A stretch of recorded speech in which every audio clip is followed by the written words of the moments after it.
शिरपूर तालुक्यातील प्रधानदेवी येथे पत्नीच्या हत्येप्रकरणी फरार असलेल्या आरोपीला शिरपूर तालुका पोलिसांनी अखेर अटक केली आहे। चारित्र्यावर संशय असल्याच्या कारणावरून आरोपीने पत्नीची निर्घृण हत्या केल्याची कबुली दिली आहे। दिनांक 30/1/2026 रोजी रात्री 8 ते 9 वाजण्याच्या सुमारास पमा झंझाड्या पावरा याने राहत्या घराजवळील नाल्यात पत्नीचा खून केल्याची घटना घडली होती।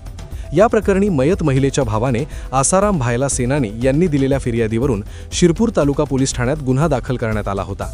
घटनेनंतर आरोपी फरार झाला होता। पोलिसांना शोध लागू नये म्हणून त्याने मोबाईल फोन बंद ठेवला होता, त्यामुळे त्याचा शोध घेणे आव्हानात्मक ठरत होते। दरम्यान 9 फेब्रुवारी 2026 रोजी पोलीस निरीक्षक जयपाल हिरे यांना गोपनीय माहिती मिळाली की आरोपी स्वतःचे कपडे व सामान घेण्यासाठी घरी येणार आहे। त्यानुसार पोसई मनोज कचरे व गुन्हे शोध पथकाने आरोपीच्या घराजवळ सापळा रचला। रात्री सुमारे 11:30 वाजता आरोपी गावात येताच पोलिसांनी त्याला ताब्यात घेतले व पोलीस ठाण्यात आणून चौकशी केली। चौकशी दरम्यान आरोपीने पत्नीच्या चारित्र्यावर संशय असल्याने लाकडी दांडक्याने डोक्यावर व हातापायांवर वार करून हत्या केल्याची कबुली दिली।